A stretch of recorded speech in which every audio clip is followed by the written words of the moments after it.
ladies and gents, I didn't rush to do this video for the Romie Reviews here. Let me start that over. Hey guys, Romie Reviews here. Please like, comment, subscribe.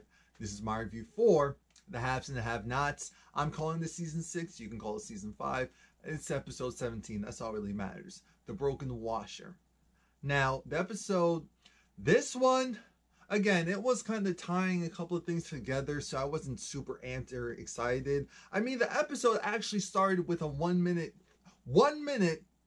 of Benny being confronted by, I guess, Vinny's friend. You know, the Malone that got shot and killed. Not shot, but that got killed by Wyatt.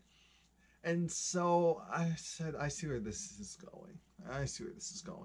Next up, we have Erica. Erica is talking to David, and the firemen are doing everything they can to, you know, calm the waters. Erica's talking about how, your ex is crazy. And so that pans into, speaking of exes. Actually, before we really get to that, because essentially Erica's just proving that she's a rider, that she's there for David. She's really falling for David. It's getting tired. It's getting a little gross. It really is.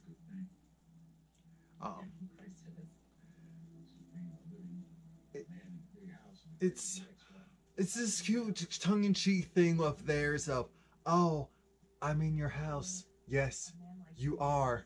You're a good man. Am I a good man? Yes, you're kind, you're patient, and I really like you. I'm not going to say love you. Yeah, I want to move in. Oh, this is our house? Oh, that's cute. Until the guy who needs to go, and he's apparently a firefighter.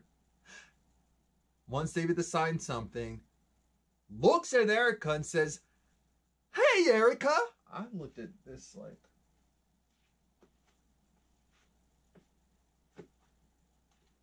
Erica, really? The block is hot and you didn't even know it?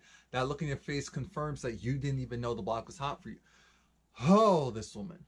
So now she just has this look of, really, dude? Really? But we move forward. And he says, oh, I helped you out. Remember, I went and I changed your tire. You had a flat or something, or I told you. And she was like, oh, okay. And after he leaves, David has this look of, to so you know him? She was like, I mean, I guess. And again, this whole thing, I'm thinking, wait a minute, did he pay to sleep with her? Did he pay to sleep with her? Or did he pay to sleep with her? Or is he a pimp on the side? Like, what's going on? What's the connection? It makes absolutely no sense. I don't get it. I don't get that. So if the guy looks familiar, and you guys know who he is, let me know. But Erica's trying to play it off. But that kind of spirals into David asking, oh, that was weird. She was like, yeah, I don't really know how I know him. So then David, for whatever reason, asks, well, does he know your ex? He's like, oh, I hope not. Why don't you tell me who your ex is? She's like, no, don't worry about that. So we dropped that for now. But Erica is so pathetic with this. She can't keep a straight face. She clearly has that look of, oh my gosh, I'm nervous. So that's why David was asking. In goes Oscar, knock, trying to figure out where's Candice. The hotel attendant, the cleaning service woman, she comes out, and I don't like the word maid. She says, look,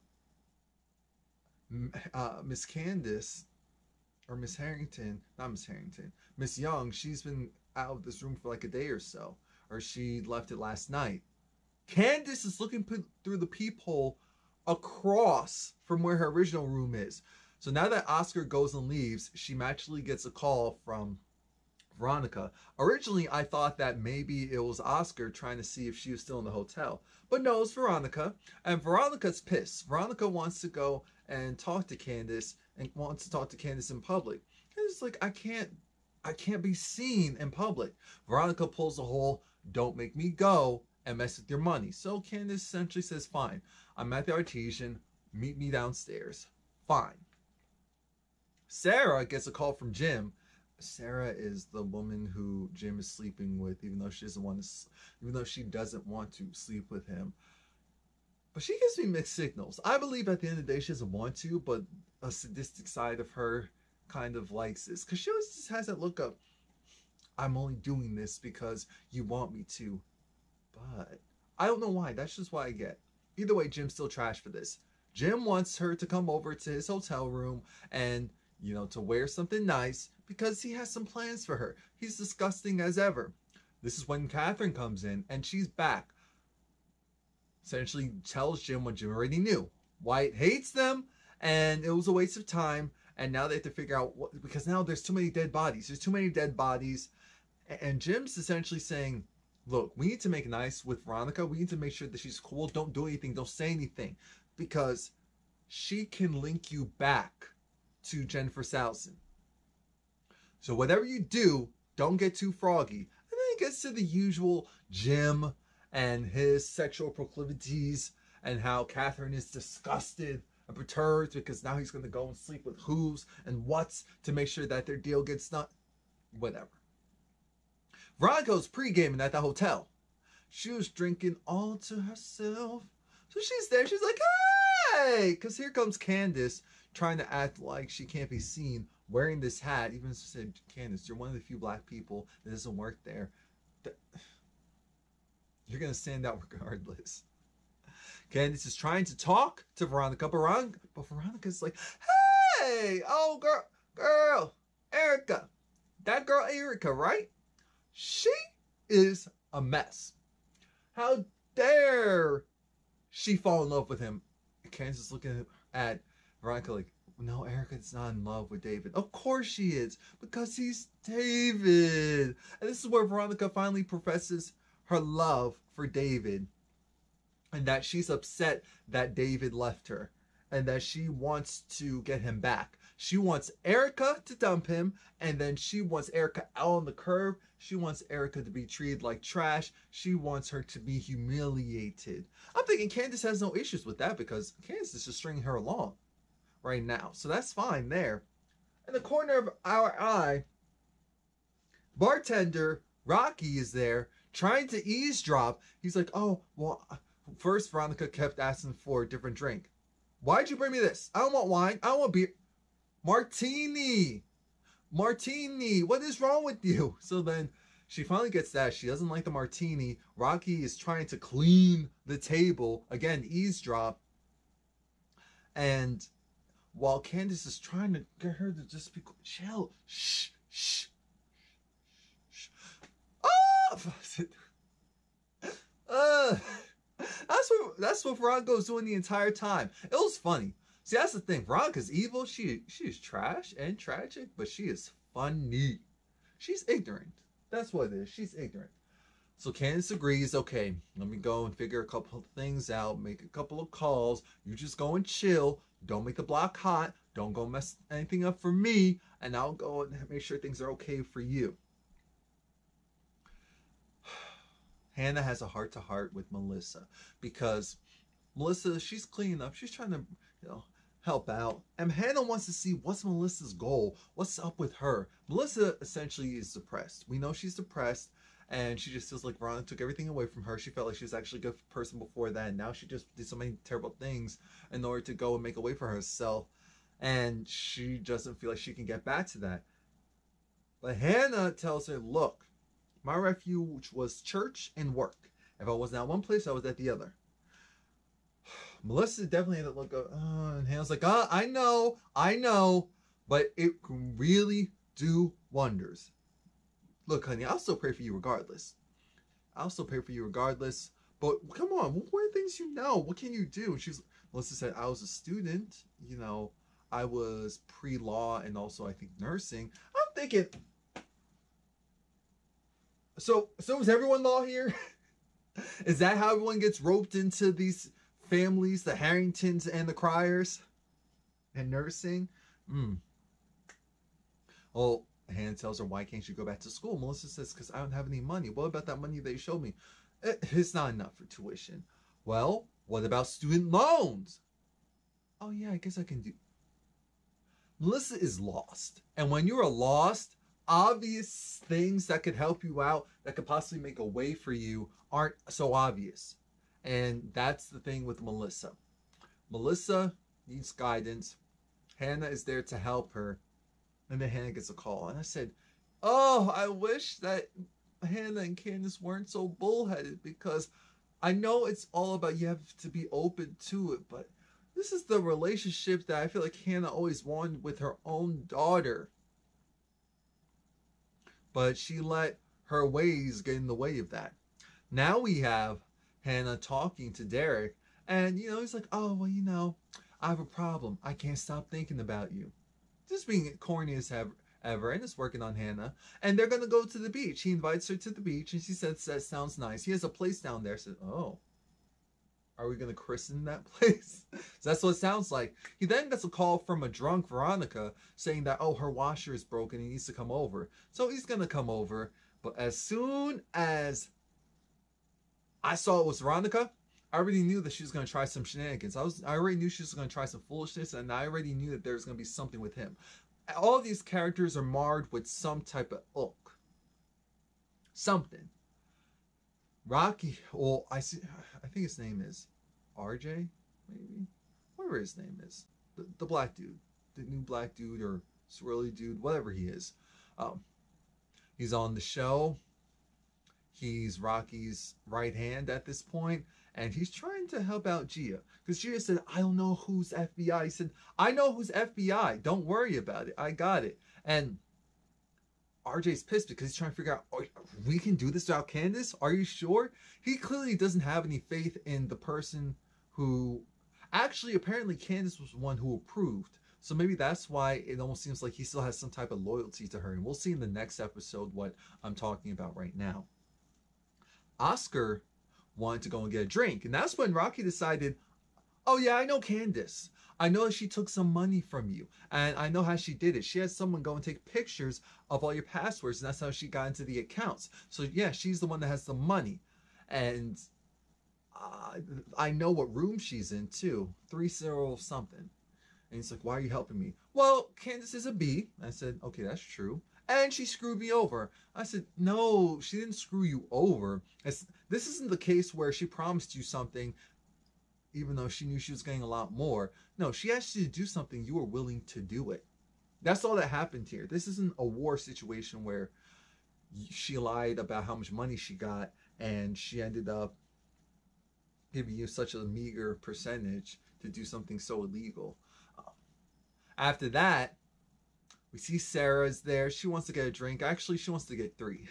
She needs to get loaded up quickly. So while she's going and getting her drink, Jim comes over. Jim is trying to focus on Sarah, but Gia is right behind him. And Gia is so thirsty and so desperate of, oh, I'm good now. I'm good now. We can do whatever. I'm ready. Let's go. Jim just has a look of, you disgust me. Go away. Go away. Right now. Poor Gia. So he goes upstairs with Sarah instead. Landon calls Jeffrey, and I thought that this was a bad idea from the jump, but it didn't go the way I thought it would. Landon wants to go and call Jeffrey because Landon, he has some trouble. Now, follow along with this. Landon is in love with a straight man. Remember, Landon went in on Jeffrey for being in love with the straight man, i.e. Wyatt, at least as far as we know. And so now the tables have turned. Jeffrey is making it very clear, don't you dare go and do something. Don't you dare go and do something, because Landon confirmed, no, he's really straight. He's really straight. Because Jeffrey said, why don't you just go and profess your love for him? Said, Jeffrey, how are you so smart and so stupid? You're not even dumb. You're stupid. You're stupid. And Jeffrey also said that, yeah, he still loves Wyatt. Thinking, why are you saying that with Cuckoo for Cocoa Puff in your at your place? You know he has ears like a mouse. And the reaction time of a snake. What are you doing, dummy? Anyway, that conversation didn't go too far. Landon's gonna get loaded on drinks, on alcohol. Jim has Sarah there. And Sarah's trying to figure out, what are you doing? Why am I doing this? Jim said, don't worry about it. You're going to go and help me out. He goes and whoosh, opens up her blouse. And she's like, whoa, I already agreed to do it. You don't have to go and do something like that. What's wrong with you? I want to make sure you didn't have a wire. Why would I do that? I would implicate myself.